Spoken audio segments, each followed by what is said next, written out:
ಬಡಗುತಿಟ್ಟಿನ ಶ್ರೇಷ್ಠ ಕಲಾವಿದರಲ್ಲಿ ಓರ್ವರಾದ ಕೊಂಡದಕುಳಿ ರಾಮಚಂದ್ರ ಹೆಗಡೆಯವರ ಯಕ್ಷಾನುಭವ ಕಥನ ಯಕ್ಷಚಂದ್ರ ಕೃತಿಯಲ್ಲಿ ಯಕ್ಷಗಾನ ಕಲಾವಿದರಿಗೆ ಅವಮಾನ ಆಗುವ ರೀತಿಯಲ್ಲಿ ಪ್ರಕಟವಾಗಿದೆ. ಕಾನೂನು ಮೂಲಕ ಹೋರಾಟಕ್ಕೂ ಮೊದಲು ಪುಸ್ತಕದಲ್ಲಿ ಬರೆದ ವಿಷಯಕ್ಕೆ ಚರ್ಚೆಗೆ ಬನ್ನಿ ಎಂದು ಕಲಾವಿದರು, ಕಲಾ ಸಂಘಟಕರು, ಕಲಾ ಪ್ರೇಮಿಗಳು ಸವಾಲು ಹಾಕಿದ್ದಾರೆ. ಹೊನ್ನಾವರ ಪಟ್ಟಣದ ಖಾಸಗಿ ಹೋಟೆಲ್ನಲ್ಲಿ ಯಕ್ಷಗಾನ ಕಲಾವಿದರು ಹಾಗೂ ಕಲಾ ಪ್ರೇಮಿಗಳು ಸಭೆ ನಡೆಸಿ ಮಾಧ್ಯಮದವರೊಂದಿಗೆ ಮಾತನಾಡಿದರು.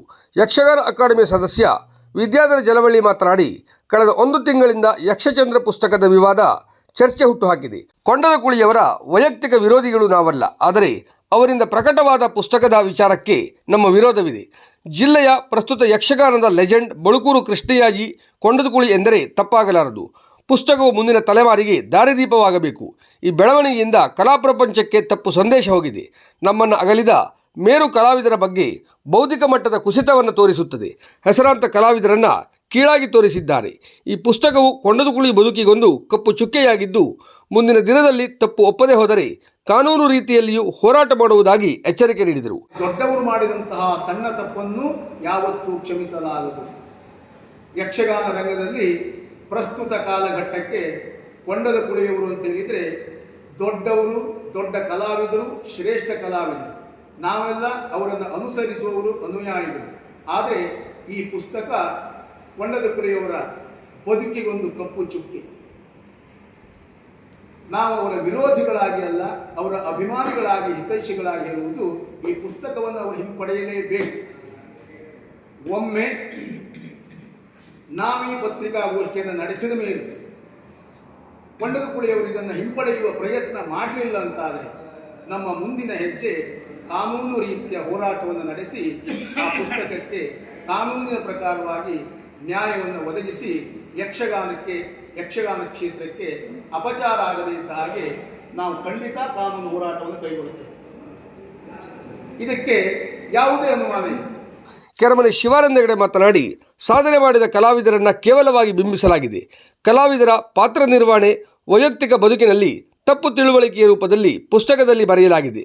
ಪುಸ್ತಕದುದ್ದಕ್ಕೂ ವಿಚಿತ್ರವಾದ ಆರೋಪವಿದೆ. ಅವರ ಒಳಗೆ ಎಷ್ಟೊಂದು ಬೇಗುದಿ ಇತ್ತು ಎಂದು ಪುಸ್ತಕ ಬಿಡುಗಡೆಯ ಬಳಿಕ ಅರಿವಾಗಿದೆ. ಕಲಾವಿದ ಯಾವ ಮಟ್ಟಕ್ಕೆ ತಮ್ಮ ಪರಂಪರೆಯ ಬಗ್ಗೆ ಇಳಿಯಬಹುದು ಎನ್ನುವುದನ್ನು ಈ ಪುಸ್ತಕ ಬಿಡುಗಡೆ ಮಾಡುವ ಮೂಲಕ ತೋರಿಸಿದ್ದಾರೆ ಎಂದು ಅಸಮಾಧಾನ ವ್ಯಕ್ತಪಡಿಸಿದರು.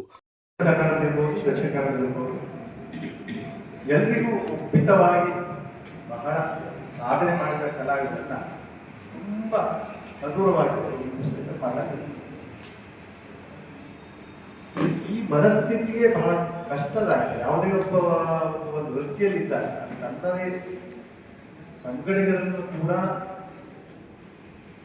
ತುಚ್ಛವಾಗಿ, ಕೇವಲವಾಗಿ, ಹಗುರವಾಗಿ ಮಾತಾಡುವಂಥದ್ದು ಸಂಸ್ಕಾರ ಅನ್ನೋದು ಎಲ್ರಿಗೂ ಗೊತ್ತಿದೆ.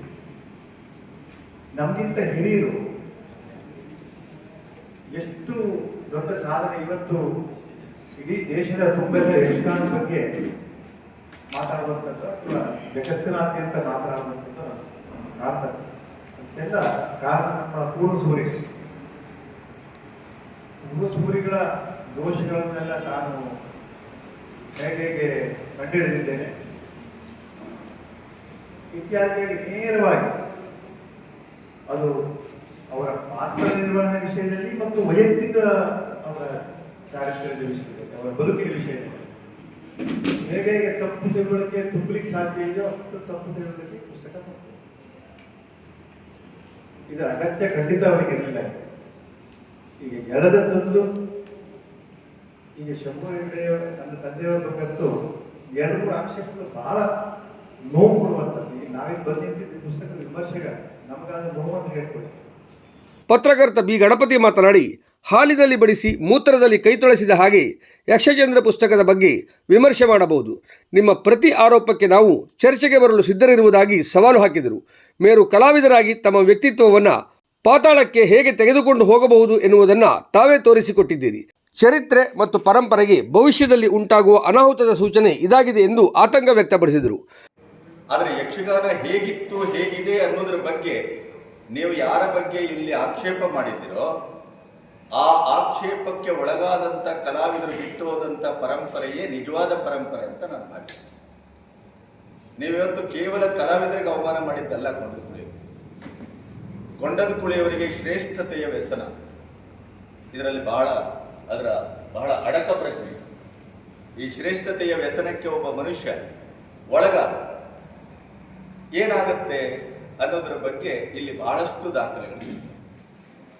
ಮಹಾಬಲಿ ಹೆಗಡೆಯವರಿಗೆ ಬುದ್ಧಿ ಹೇಳುವಷ್ಟು ಕೊಂಡದ ಕುಳಿಯವರು ದೊಡ್ಡವರಾದದ್ದು ಯಾವುದು? ಇಷ್ಟು ಸಣ್ಣತನ ಇಟ್ಕೊಂಡು ಇದು ಪ್ರಶ್ನೆ. ಆಮೇಲೆ ಶಂಭು ಹೆಗಡೆಯವರ ಮನೆಯಲ್ಲಿ ನಾನು ಊಟ ಮಾಡಿದವರು, ಶಂಭು ಹೆಗಡೆಯವರು ನನ್ನ ಮನೆಯಲ್ಲಿ ಬಂದು ಉಳಿದವರು, ಶಂಭು ಹೆಗಡೆಯವರ ಕುಟುಂಬದಲ್ಲಿದ್ದಂಥ ಆತಿಥ್ಯದ ಬಗ್ಗೆ ಯಾವ ದೊಣ್ಣೆ ನಾಯಕರು ಉತ್ತರಿಸಬೇಕಾದ ಅಗತ್ಯ ಇಲ್ಲ, ಸಾಕ್ಷಿ ಪ್ರಜ್ಞೆ ಆಗಬೇಕಾದ ಅಗತ್ಯ ಇಲ್ಲ. ಅಷ್ಟರ ಮಟ್ಟಿಗೆ ಕ್ಷುಲ್ಲಕವಾಗಿ. ಆಮೇಲೆ ಒಂದು ಕನ್ಸ್ಟ್ರಕ್ಟಿವ್ ಪ್ರಜ್ಞೆನೇ ಇಲ್ವಲ್ಲ ಈ ಪುಸ್ತಕಕ್ಕೆ. ನಮ್ಮ ತಂದೆಯವರೊಂದು ಮಾತಾಡ್ತಿದ್ರು, ಹಾಲಲ್ಲಿ ಬಳಸಿ ಮೂತ್ರದಲ್ಲಿ ಕೈ ತೊಳೆಸುವುದು. ಇದು ಶಾಬ್ದಿಕವಾಗಿ ಈ ಪುಸ್ತಕಕ್ಕೆ ಒನ್ ಲೈನ್ ವಿಮರ್ಶೆ ಅಂತ ಏನಾದ್ರು ಇದ್ರೆ ಇದು ಅಂತ ನಾನು ಭಾವಿಸ್ತೇನೆ. ಕಲಾವಿದ ಶಂಕರ ಹೆಗಡೆ ನೀಲ್ಕೋಡ್, ಸುಬ್ರಹ್ಮಣ್ಯ ಯಲಗುಪ್ಪ, ನ್ಯಾಯವಾದಿ ಸತೀಶ್ ಭಟ್ ಉಳುಗೆರೆ ಕಲಾವಿದರ ಬಗ್ಗೆ ಪುಸ್ತಕದಲ್ಲಿ ಬರೆದಿರುವುದನ್ನು ಉಲ್ಲೇಖಿಸಿ ವಿರೋಧ ವ್ಯಕ್ತಪಡಿಸಿದರು. ಯಕ್ಷಗಾನ ಅಕಾಡೆಮಿ ಮಾಜಿ ಅಧ್ಯಕ್ಷ ಡಾಕ್ಟರ್ GL ಹೆಗಡೆ, ಭಾಗವತರಾದ ಸುರೇಂದ್ರ ಪಣಿ, ಗೋಪಾಲಕೃಷ್ಣ ಭಾಗವತ್ ಕಡ್ತೋಕ, MR ನಾಯ್ಕ್, ಅಂಕಣಕಾರರಾದ ನಾರಾಯಣಿಯಾಜಿ ಸಾಲೇಬೈಲ್ ಹಾಗೂ ಕೆರೆಮನೆ ಮಹಾಬಲಿ ಹೆಗಡೆಯವರ ಮೊಮ್ಮಗನಾದ ಶಶಾಂಕ್ ಹೆಗಡೆ ತಮ್ಮ ಅಸಮಾಧಾನವನ್ನು ವ್ಯಕ್ತಪಡಿಸಿದರು. ಇಹಲೋಕ ತ್ಯಜಿಸಿದ ಖ್ಯಾತ ಭಾಗವತ ದಿನೇಶ್ ಅಮ್ಮಣ್ಣಾಯ್ ಅವರ ಕುರಿತು 1 ನಿಮಿಷದ ಮೌನ ಶ್ರದ್ಧಾಂಜಲಿ ಸಮರ್ಪಿಸಲಾಯಿತು.